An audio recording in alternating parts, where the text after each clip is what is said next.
Sabeu què em passa? Que jo sempre intento ser professional, però hi ha vegades... És igual, quedeu-vos a mirar-ho i ja veureu de què parlo.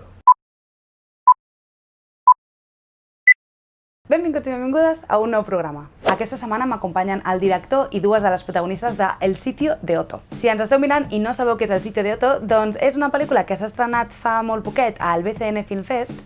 I si us esteu preguntant què és El sitio de Otto, doncs us diré que és el primer llargmetratge que ha dirigit l'Oriol Puig. El sitio de Otto que es va poder veure per primera vegada en el Festival de Toulouse, però la primera vegada que es va poder veure en un cine d'aquí del país va ser fa gairebé un mes al BCN Film Fest. Però no patiu perquè si no la vau poder veure en aquell moment, ara estan a punt d'estrenar-la a l'Atlàntida Film Fest, que és un festival que es fa de manera online a Filmin i que comença aquesta setmana, i per això doncs, hem volgut portar a l'Oriol, a la Joana i a l'Artur perquè ens parlin del sitio de Otto. Si teniu ganes d'escoltar tot el que ens han de dir sobre la pel·lícula, quedeu-vos amb nosaltres i parlem-ne. Deixeu-me que us presenti els convidats que m'acompanyen avui, que a més estan tots concentrats en una pantalla avui, cosa que encara no havia passat. I començo a presentar-vos a l'Artur Busquets. Artur, què tal, com estàs? Molt bé, hola. Què tal? Doncs molt bé. L'Artur, que és actor, i el coneixereu per aparèixer en pel·lícules com La tribu, Barcelona en d'hivern o Les lleis de la termodinàmica i sèries com Benvinguts a la família, Com si fos ahir, o més recentment Drama, que és aquesta websèrie de la que tot just fa unes setmanes venia la Júlia Bonjoc a parlar-ne en aquell programa que vam fer sobre websèries i vam estar parlant de què era Drama i que precisament l'anaven a estrenar a TV3 i ara ja s'ha estrenat i a mi m'agradaria preguntar-te, Artur, com has paït això de que s'estreni a TV3 amb tot el rebombori que vas suposar a l'estrena? Bé, o sigui, és brutal, vaig jugar a casa, després la polèmica, bueno, va ser molt bèstia, però crec que ens ha donat una publicitat de puta mare, llavors jo em quedo amb això. I les polèmiques, bueno, crec que el debat que s'ha creat és interessant, però jo no hi entro perquè jo passo. Ha creat molt debat molt interessant, però crec que també s'ha perdut debats que planteja la sèrie que per mi ara mateix són més interessants, però està bé. Bueno, està bé perquè us va donar molta publicitat realment, que jo vaig al·lucinar amb el drama real que hi va haver, però crec que us ha donat molta publicitat, que ja us va bé a vosaltres, per tant, i jo contenta que es doni a conèixer la sèrie, la veritat. Segueixo també amb la Joana Vilapuig. Joana, què tal, com estàs? Hola, molt bé. La Joana, que no necessita gaire presentació, però jo us la presento igual i us refresco una mica la memòria per si no la situeu. La Joana ha protagonitzat pel·lícules com Herois o la famosa sèrie aquella que hem vist tots, que és Polseres vermelles, on interpretava la noia d'aquell grup de xavals que estaven a l'hospital. He de dir que Herois és més germana. És la Mireia. És la Mireia. És veritat, és veritat. I per què tinc jo aquí apuntat Herois? Bueno, doncs res. Per parlar de la Mireia. Doncs mira, parlem de... És veritat que és la teva germana. Ui. Bueno, fer de rates, perdoneu. Això per Tomàs Pau. Això, sí, bueno, és el karma, això. Bé, espero no equivocar-me en res més, però també has protagonitzat, has estat a la sèrie Nit i dia i Olor de colònia. Fins aquí bé, no? Vale. Sí, bé. Ara vaig en por. I actualment, després d'aquest confinament, també tinc entès que has estat fent classes de teatre, oi? Que m'ho explicaves l'altre dia. Com ha anat aquesta tornada a les classes? Com ho has portat? Molt bé, ha sigut molt guai, l'únic que molt raro també estar amb distància, ensenyant, com donant classes de teatre a distància sense poder tocar-nos, els alumnes fent les escenes a distància, era raríssim. Era raro. Però molt... Per últim també saludo a l'Oriol Puig. Oriol, què tal? Hola. L'Oriol, que no només és actor, sinó que ara també s'ha llançat a estar darrere de les càmeres, que això ara en parlarem, de la seva feina com a director. I a l'Oriol, segons l'edat que tingueu, aquella gent que ens estigueu veient, doncs potser el recordeu perquè va presentar en el seu moment el Fish and Chips, que era un programa al Super 3 on apreníem anglès amb l'Oriol, però també ha sortit en pel·lícules, a veure, sisplau, que no m'equivoqui perquè jo ja vaig amb la por, has estat a Julia East, de l'Helena Martín, que a més precisament l'altre dia parlàvem d'ella en el programa que vam dedicar a dones directores i l'Aleix Costa precisament, que és un company que ha passat diverses vegades pel programa, ens parlava de l'Helena Martín i també has estat a Nit i dia, entre d'altres, i tot i que ara parlarem de la primera pel·lícula, del primer llargmetratge que has dirigit, és veritat que el teu primer contacte amb la direcció però va ser amb un curtmetratge que es diu La caïda d'Apolo, oi? Sí, va ser, clar, era entre un curt i una websèrie, perquè era com un curt partit en 3 parts, una mica, que de fet la Joana i l'Artur estaven. Ah, és veritat, és veritat. Sí, sí, ho vaig fer, ho vam dirigir amb el meu cosí, i ho vam fer quan estàvem a l'ESCAC, durant l'estiu, entre un curs i l'altre, per fer alguna cosa que no fos estrictament de les assignatures de l'ESCAC, i va ser una mica com per provar i per jugar. Vull dir, ho vam gravar en un estiu entre amics i tal. Molt bé, molt bé. Avui estem aquí amb ells perquè volíem parlar de El sitio de Otto, que és com us comentava, és el primer llargmetratge que ha dirigit l'Oriol i que està protagonitzat, entre d'altres, per la Joana i per l'Artur. I llavors a mi m'agradaria, per començar, m'agradaria que m'expliquéssiu vosaltres amb les vostres paraules de què va aquesta pel·lícula, què és el que veu l'espectador quan pugui anar al cine o quan la pugui veure en una sala o en una pantalla. La pel·lícula segueix a l'Otto, que és un noi que viu a un poble bastant petit, i la pel·lícula arranca després de que es mori el seu pare, i una mica el seguim mentre es comença a preguntar si el lloc on ell ha viscut fins ara i la gent que l'ha rodejat fins ara és el lloc que l'ha de veure créixer, perquè ens entenguem. I coneix, entre altres personatges, el de la Joana, que és una noia que s'està plantejant marxar al poble, i li desperta una mica preguntes ben bé de què fas aquí, què vols a la vida, qui ets, cap on vas. Una mica passar també com de fer-se gran, bàsicament. I és una pel·lícula, jo vaig tenir l'oportunitat de veure-la ara fa unes setmanes, ara en parlarem d'això, i jo ja els hi vaig dir en el seu moment, quan vam parlar per primera vegada després de que la veiés, és una pel·lícula que a mi em va semblar molt maca, però m'agradaria també que l'Artur i la Joana ens expliquessin quins són els papers que ells desenvolupen a dins d'aquesta pel·lícula. Bueno, com que és una pel·li feta amb molt, molt poc pressupost, d'entrada direm que ho hem fet una mica tot. Però sí que hem tingut alguns que són com els que surten als crèdits. I d'entrada en un d'aquests està, a part d'actor i actriu, guionistes, juntament amb l'Oriol i amb l'Iñaki Mur, també, i en el meu cas també script, i crec que així de crèdits ja... Sí, o sigui, com a titular sí... Com a titular és això, però ho hem fet una mica de tot, perquè al final...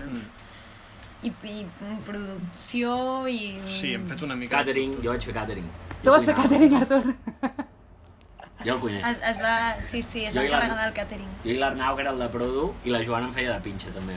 Va, molt bé. Però he de dir que no hi ha diners i la gent ve a treballar per amor a l'art, és molt important que els hi donis bon menjar. Home. Que hi hagi un bon catering i una cervesa fresqueta, no? Almenys. És a dir, que no fèieu entrepans així, cotrillos. Fèieu unes bones paelles, fèieu un bon menjar, no? Cap amunt. Tot cap amunt. Molt bé, molt bé. Ara tothom voldrà provar la teva cuina, Artur? Això ho tingueu present. Clar, és que estem pensant, si no ens va bé allò d'actuar, doncs farem una empresa de catering. Si es pot rodar, perquè... Molt bé, molt bé. És interessant perquè, com us deia, aquesta pel·lícula es va estrenar en el BCN Film Fest, que ara parlarem d'aquesta estrena, i jo vaig tenir l'oportunitat de parlar precisament amb ells tres just durant aquelles dates i els vaig convidar a venir, i doncs avui estic molt contenta perquè estan aquí i han acceptat aquesta invitació que els vaig fer. I en aquella primera vegada que vam parlar em comentàvem precisament que era una pel·lícula que sí que l'havia dirigit l'Oriol, però que havia sigut com una feina com molt familiar, no? Que no només era l'Oriol el que dirigia, sinó que el guió havia sigut col·lectiu, corregiu-me si m'equivoco, amb l'Iñaki també, no? L'Iñaki també va participar, l'Iñaki Mur, que és el protagonista de la pel·li, i que en general ha sigut tot com molt familiar. No sé com és treballar en un ambient així en el que sou potser un grup de, què éreu, 20 persones i tots anàveu a una, és molt diferent de...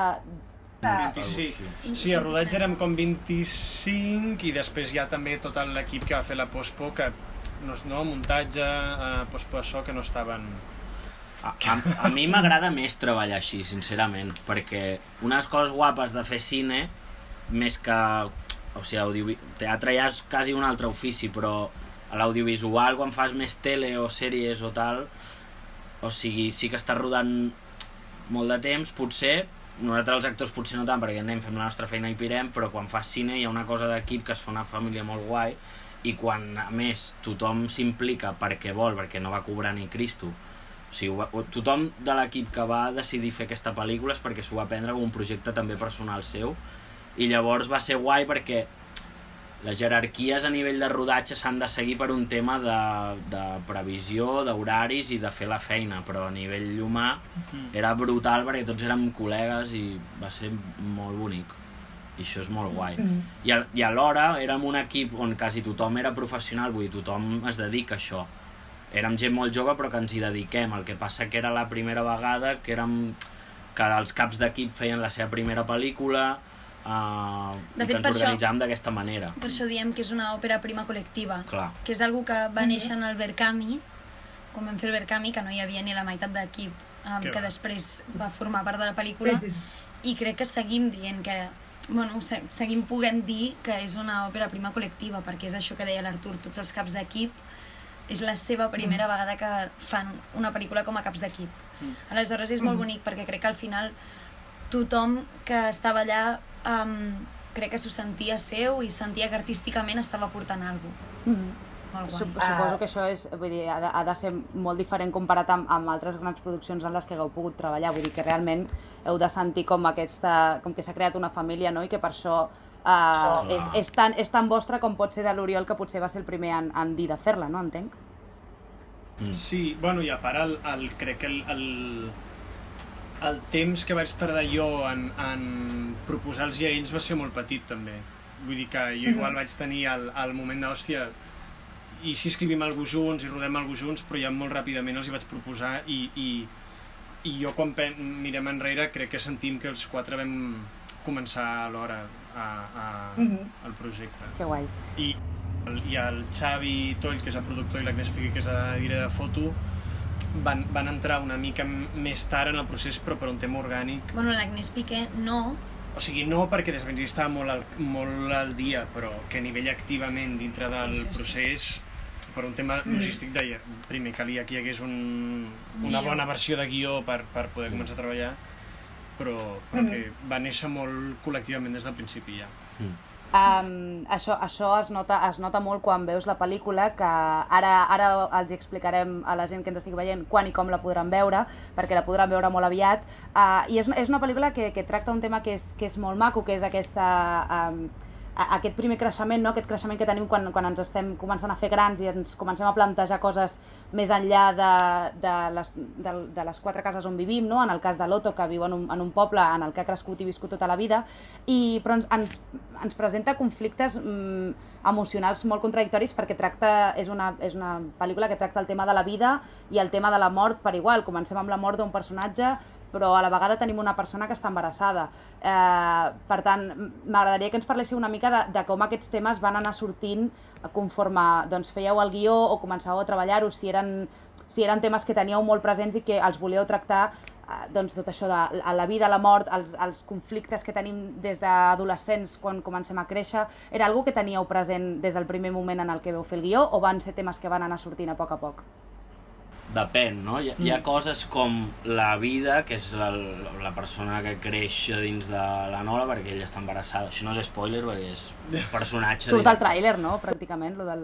Vale. Llavors, estava molt present, jugava molt a guió amb imatges símbol. Vull dir, ens interessava molt com que hi havia coses que potser després s'han anat canviant durant les versions de guió, però teníem molt clar les imatges símbol que representaven. I una mica el fill de la Nola, el fet que ell es plantegi, jo em piro d'aquí, perquè no vull que el meu fill creixi aquí, és una imatge símbol molt potent.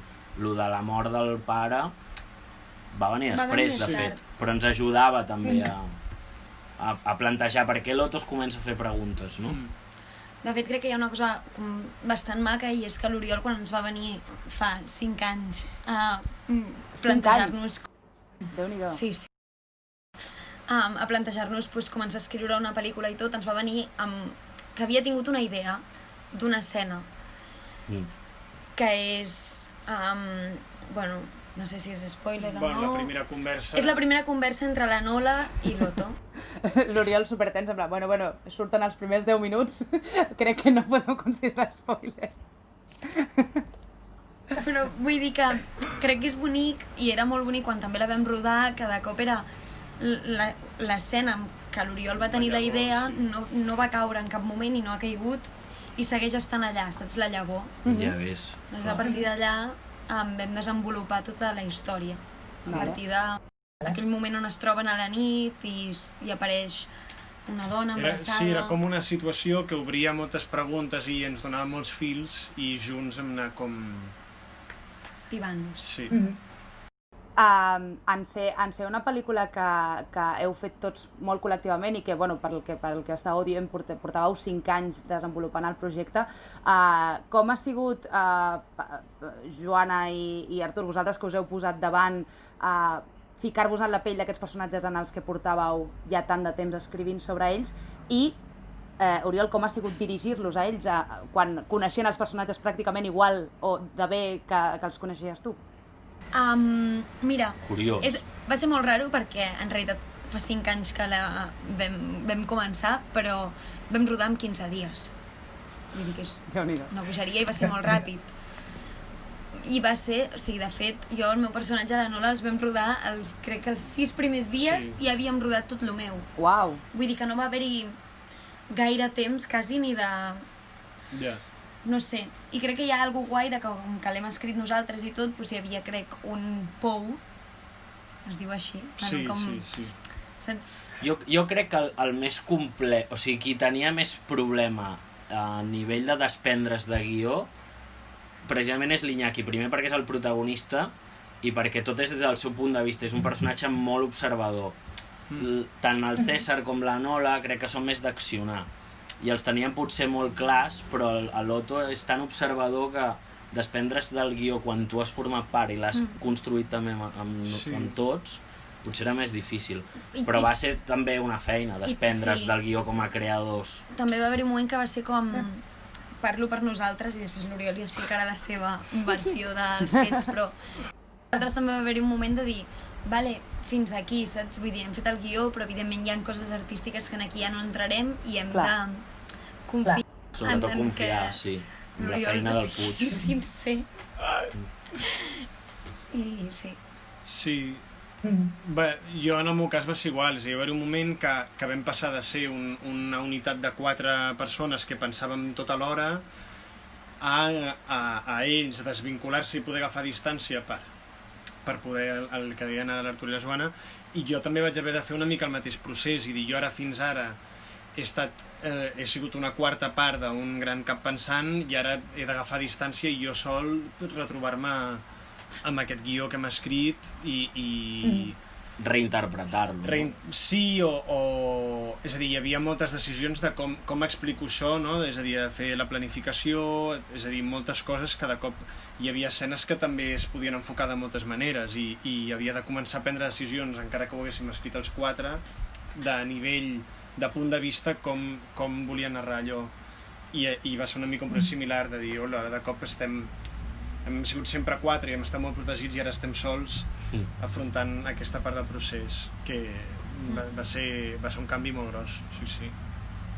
Una part que crec que és molt important de la pel·lícula, que ja us ho vaig comentar en el seu moment, és l'ús del so que li doneu. No només a la música que poseu, que està molt ben posada quan sona a la banda sonora, sinó l'ús en general que envolta aquest grup de persones, no? que són l'Otto i la Nora i els seus amics, i etc. Llavors m'agradaria que si ens poguéssiu desenvolupar una mica sobre com veu tractar el so, perquè pràcticament, que de fet és el que hauria de passar en totes les pel·lícules i moltes vegades no passa, no? Però es fusiona amb aquests personatges i es converteix en un personatge més de la pel·lícula i sense lo ben tractat que està el so realment no s'entendrien moltes coses de les que els estan passant als personatges, no? I crec que això val la pena que ens expliqueu com ho feu per diguem, filar tan prim amb el so i que es converteixi en un personatge més. Bueno, primer de tot, comptàvem amb el Bernat Tortajada, que és el que ha fet la banda sonora, i amb el Martí Albert i el seu equip de so, que són increïbles. Brutal. Que primer de tot és així perquè hi ha una gent que ha fet una feina molt, molt fina. I segon, doncs, hi era una decisió, tot el tema de que el so tingués molta presència, hi era una decisió de molt cap a l'inici de la preproducció, ja parlant amb el Martí, sabíem que tindria aquesta presència i hi ha moltes decisions preses abans de rodar tenint en compte com allò sonaria, que no és lo habitual, que moltes vegades el so entra quan ja està tot rodat i es prenen decisions en funció del material que hi ha, i aquí vam fer molta feina de so prèvia. Ja, clar.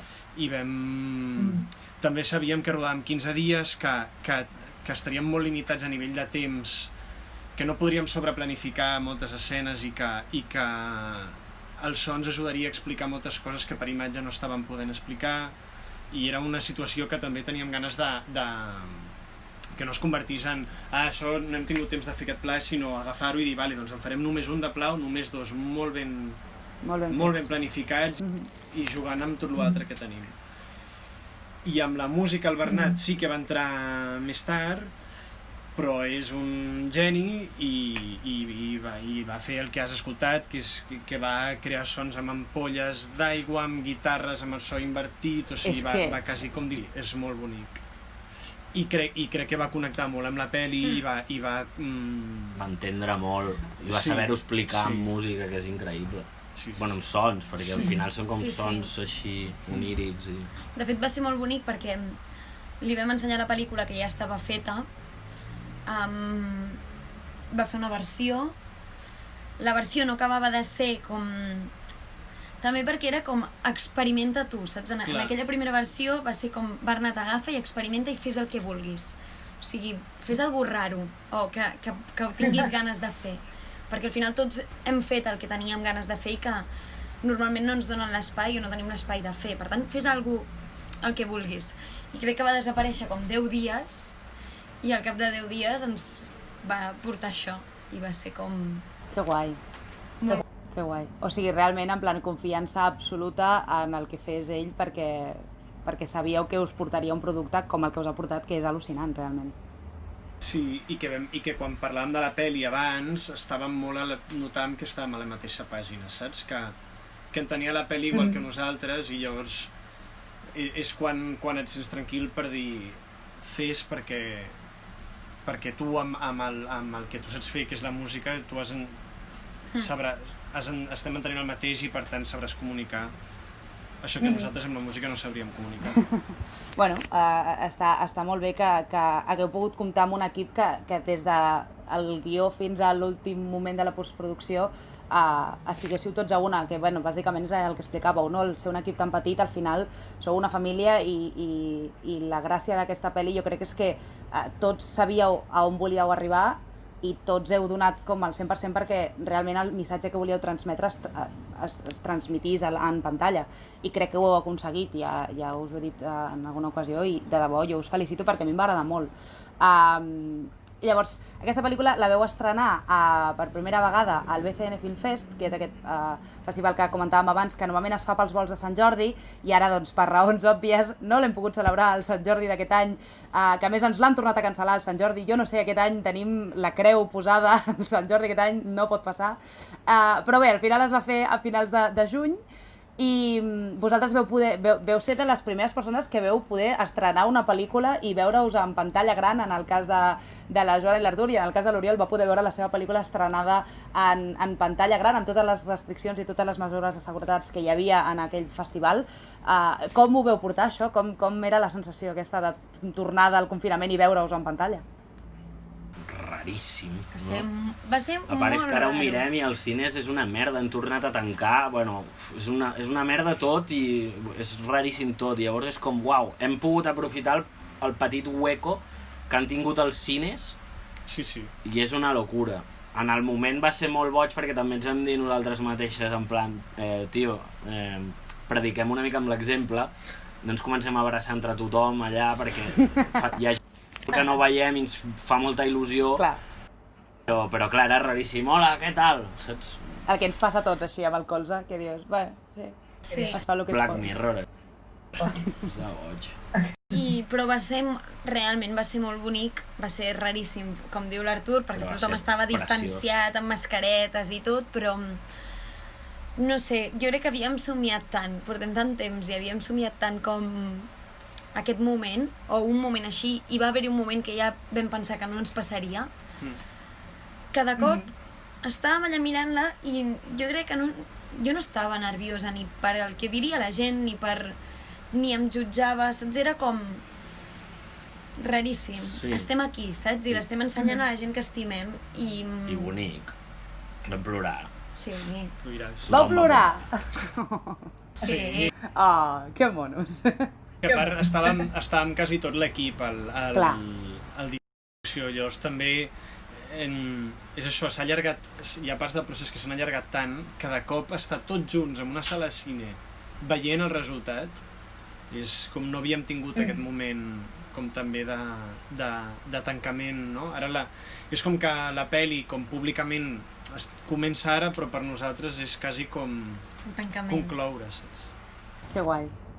Sí que és veritat que diuen que quan, en el cas de l'audiovisual o dels CDs de música o del que sigui, quan vosaltres acabeu tot el procés, llavors és quan comença el del públic i és quan realment deixa de ser una cosa vostra per ser una cosa del públic, no?, d'alguna manera. Total. Sí, no sé, jo també tinc curiositat. Clar, al final va ser brutal perquè hi havia 3 sales, perquè precisament era seient sí, seient no, ens vam distribuir en 3 sales i ho va veure molta gent per això. Les 3 sales és anecdòtic, però és com, uau, hem omplert 3 sales. No estaven plenes del tot perquè hi ha un límit. No, però vull dir escolta, que tot i així eren... Clar, dones. dintre del que es podia omplir, veu omplir. O sigui... És brutal, Clar. però no deixen de ser 300 persones que l'han vist només. Llavors tinc curiositat per a veure si quan anem a filming, si ho veurà més gent, a veure què passa, però és això, ara ja és cosa de qui ho miri, si li agrada, si ho comenta, si... Clar. I si, no sé, transforma o és bonic de veure o... Hi ha una cosa molt emocionant també, que jo em vaig ser conscient el dia aquest de l'estrena al BCN, que, clar, és això, per nosaltres ha sigut un procés molt llarg, nosaltres vam començar a escriure això fa 5 anys, i tant pels 5 anys que han passat com pel propi fet d'haver fet la pel·lícula, nosaltres hem canviat. I ho veia allà i pensava, hòstia, és fortíssim perquè això ha quedat... Aquell moment nostre en el que estàvem escrivint això i que ens inquietaven aquestes coses ha quedat plasmat i està aquí, i qui ho vulgui mirar ho podrà mirar quan vulgui, no? I de cop és superemocionant això. Que guai. Clar, perquè bé, comentàvem això, que la veu estrenar per primera vegada al públic al BCN Film Fest, però és que ara esteu a l'Atlàntida. La vam estrenar perdona, la veu estrenar... És veritat, la veu estrenar en un festival abans, és veritat. Però aquí sí Però que la vam estrenar. aquí la primera estrena va ser al BCN Film Fest, exacte. I ara heu estat seleccionats també per l'Atlàntida Film Fest, que és un festival que ara potser m'equivoco, però crec que fa com 10 anys ja que el fa Filmin, o gairebé 10 anys, més o menys per aquí van les dates, i és ja d'allà, comença ja d'allà, i llavors la vostra pel·lícula, el 29? Comença el 27 i crec que el 28... Nosaltres estrenem el 29. El 29. Però llavors a Filmin, no sé a partir de quin dia està, el 27 també. Jo crec que està del 29... O el 27 o el 29. Jo crec que està... Mira-lo en Filmin. Jo crec que està del 29, ho posarà allà sota la pel·lícula crec que posa. Sí, ho posarà allà, L'Iñaki em va dir que era el 27. Jo em fio de l'Iñaki, que és bastant més... Confiem en l'Iñaki, doncs, confiem en l'Iñaki. De les dates oficials que nosaltres. El 27 estrena Filmin. I el 29 estrena Física a Mallorca. Jo el meu vot és pel 29. Ja veurem què passa. Sí, jo no ho sé. A veure què passa. Bueno, com estàvem dient, ara estreneu a l'Atlàntida Film Fest. No sé com ho porteu, això de tenir 2 festivals, encara que aquest no sigui presencial com el BCN Film Fest, tot i que es fa l'estrena a Mallorca, però després... Sí o sí, anem a... Vosaltres aneu a Mallorca a presentar-ho? Tot va bé, si tot va bé. Si tot va bé, anem a Mallorca. Molt bé. Amb mascareta i tot el rotllo, no? O sigui, vosaltres el presentareu a Mallorca. Com ho porteu, això de cop estar en 3 festivals en un any, perquè també el veu presentar fora del país en un altre festival a principis d'any? Com ho esteu portant, això? Bé, és que és una mica el que ja És rari. Sí, perquè també ha sortit d'una manera tan rara, perquè, bueno, Covid, bla, bla, bla, però, de fet, nosaltres vam estar a temps en búsqueda de festivals, no? Va costar molt, es pot dir, no? Vull dir, ningú ens fotia puto cas. cop Toulouse ens van escriure i bueno, el Xavi ho va presentar, llavors Toulouse van dir que sí, llavors Toulouse va ser molt guai, festival petit però molt mono, i després va sortir lo del BCN Film Fest. Ens han confirmat el BCN Film Fest, però com al BCN Film Fest, novembre, sí, o sigui, no, jo crec que a l'octubre. A l'octubre? Amb molt de temps vista. Uau. I va ser com, esperar tant, va haver-hi un moment de què fem, l'estrenem ja, i no esperem, però vam dir, bueno, ara ja, mira, Clar. doncs ens esperem. I de cop, doncs, Covid, i ha sigut tan Havíem de fer un estreno també pels mecenes i tot plegat, i per l'equip, i per nosaltres. I perquè clar, vau fer el Verkami, clar. Clar, llavors la pel·lícula ja estava estrenada a Toulouse, llavors com aquí tampoc encara teníem un estrena, vam dir, doncs muntem nosaltres i si surten festivals ja tal. Però llavors ens van escriure el dels de BCN Film Fest i vam dir, hòstia, què fotem? I vam dir, mira, ens esperem a llavors i ja ho fem com a estrena oficial, però clar, Covid, es va retrasar el festi, ara mateix no podem fer un estreno amb els mecenes perquè no es pot fer un estreno. O sigui, allò va ser un cas especial perquè era un festival i de cop doncs, el vam fer i de cop va ser com just en el procés d'esperar a estrenar, no pel Covid, que l'Atlàntida Film Fest ens va dir d'estrenar-ho. Sí, amb el marge de que es va plaçar el BCN, també ens van pillar l'Atlàntida. No sé, és molt guai perquè al final, després de tot, ens hem deixat la vida, portem molt temps amb això, ho vam fer amb molt amor i molt estima, però bueno, també hi ha un punt que està bé, saps, que et reconeixin una mica de dir, doncs mira, podràs estrenar o la podrà veure gent, perquè si no al final... Hòstia, és tan poc... O sigui, és molt gratificant, té una part molt gratificant, però té una part tan dura fer cine que hi ha un punt que dius, bueno, ja està, ho abandono i ja està, no? Sí. Clar, perquè ara precisament volia que acabéssim una mica, perquè crec que és molt adient que a més ho parli amb vosaltres, perquè sou gent que us dediqueu a la cultura des de fa molt de temps, des de fa anys, i crec que la viviu. Jo la visc molt com a espectadora i visc i respiro cultura i vaig a tot el que puc, sempre que puc, perquè m'agrada posar el meu granet de sorra a que puguem tenir cultura com la que feu vosaltres, per exemple, que és meravellosa, i aquests dies ens estan donant per tots cantons. No sé quina opinió teniu vosaltres del que està passant últimament. Normalment en aquest programa no ens fiquem en això, però és que l'altre dia quan va sortir a mi em va saber molt de greu i just estava anant al Cruïlla i em va agafar un cabreig bastant important, perquè crec que ens estan maltractant a tota aquesta gent que ens agrada la cultura i que vivim d'ella, tant els que la feu com els que la consumim. No sé quina és la vostra opinió sobre com està tractant el govern o qui sigui que ho estigui tractant la gestió aquesta. És lamentable, o sigui, és un debat tan extens que ara tampoc tindríem temps i hi ha molts punts de vista i moltes coses a tractar, però és que ahir vam tenir un mini debat també d'això i jo vaig dir que, o sigui, ara mateix, és que primer de tot a mi em sembla lamentable com es tracta tot el tema de pandèmia en si. Jo no tinc resposta, però el que estem és com intentant salvar l'economia, però a la vegada no fer més contagis, però tampoc s'està parlant des d'una mirada per la salut, perquè hi ha incongruències i coses incompatibles i coses incoherents tota l'estona. Llavors, si vols salvar l'economia, jo entenc que som un país que l'hostaleria, vull dir, és un dels grans sectors, no? I s'ha de preservar, només faltaria, jo estic a favor, però és super incoherent de que els restaurants segueixin oberts i els teatres no. A més està pels restaurants, com podria dir, els avions, els trens i gent on s'ajunta gent. I llavors és un tema de que quan es mira per l'economia s'està pensant en llocs de treball, però quan parlem d'aquests temes la cultura mai es mira en aquest sentit. És a dir, sempre es mira com un luxe, com una cosa d'oci i com una cosa innecessària. Llavors jo no em posaré, és que el debat no és què d'optar, si per un plat de menjar o per anar al teatre, és que em sembla absurd el debat, però sempre haver de reivindicar que la nostra feina forma part de la col·lectivitat és molt cansat. I és sempre així, i es tracta aquesta feina com si fos una cosa que no és necessària, és inútil i que no forma part de la vida quotidiana ni és una cosa de primera necessitat. Però és que jo no em posaré en que per viure s'ha de menjar i puc viure sense anar al teatre. Però després, a l'hora de veritat, quan hem estat confinades, tothom ha viscut gràcies a la cultura, tothom s'ha llegit un llibre, ha mirat una sèrie, una pel·li, ha escoltat música o ha consumit qualsevol tipus de cultura. Llavors no em crec que no és necessària. Llavors que deixin ja de fer aquestes mesures tan estúpides, perquè no té cap sentit. Bueno, i a part que hi ha hagut, és a dir, que hi ha hagut una inversió en vigilar que... És a dir, jo ahir estava al Grec i quan es van apagar els llums abans de la funció, tot el públic va començar a aplaudir, i quan va acabar la funció, després d'aplaudir a l'equip, tothom va treure pancartes de la cultura segura i la gent està aplaudint moltíssima estona. I també era una imatge molt estranya, perquè tothom estava separat, amb mascareta, tota la funció a l'aire lliure, i hi havia com una certa sensació de ben bé per què s'està tancant. Ara, és el que ha dit l'Artur, no? Unes coses sí que s'estan tancant, les altres no.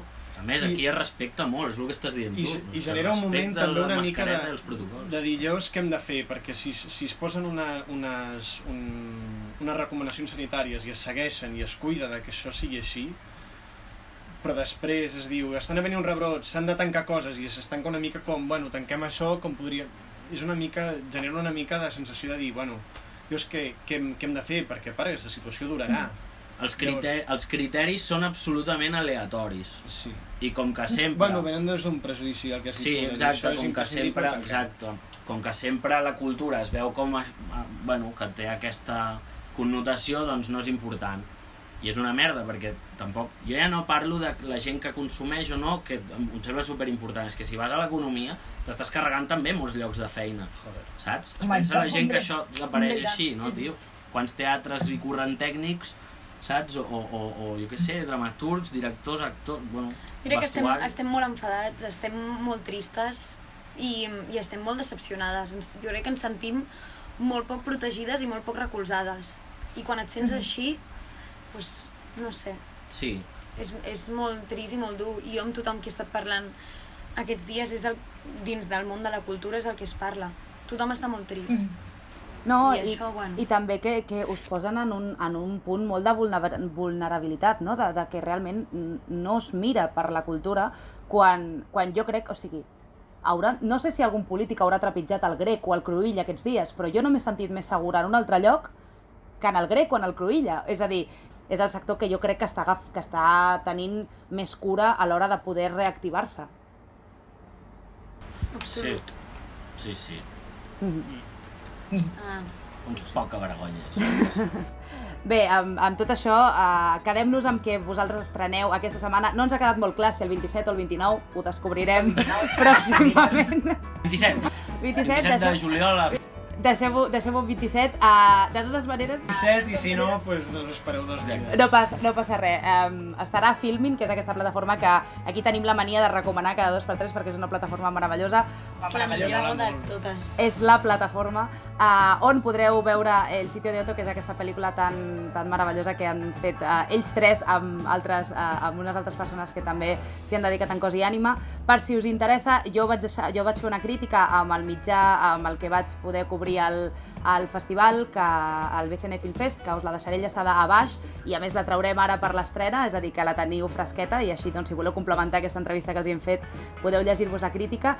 I escolteu, moltíssimes gràcies per venir, m'ha fet molta il·lusió que em diguéssiu que sí, que volguéssiu estar aquí amb mi una estoneta, així que vagi molt bé l'estrena i que el públic se la faci seva, que us ho mereixeu molt, que heu fet una feina molt maca.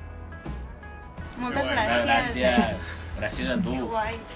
I gràcies per la paciència, perquè els espectadors no ho saben, però hem estat aquí mitja hora perquè no tirava el puto Skype, som un desastre. No som un bon trio tecnològic. No passa res. Jo hi ha hagut un moment que he pensat, no sé si són boomers o si són millennials. És que què és boomer? Que et quedes ja... Boomers... Vale, antigot. Clar, són la generació del baby boom, que són els que ara tenen 50, 60 anys, són aquests. Jo no, per edat... tu no ho sabies, són això. Són els que es queden enrere. Vale, són boomers, veus? Són boomers sense voler-ho. Ostres. Mira, jo no tinc ni idea. Boomer és depèn de l'any que has nascut. Clar, tu no pots ser boomer perquè... Jo tinc actituds de boomer, jo escolto un vinil i tinc... Això és una altra cosa. Bueno, no passa res, al final ens hem trobat i ho hem pogut fer i ja està, no hi ha cap drama, això, mira, hem perdut el temps abans però ja està, tot bé. Doncs moltes gràcies per ser aquí i ens veiem molt aviat en els cinemes.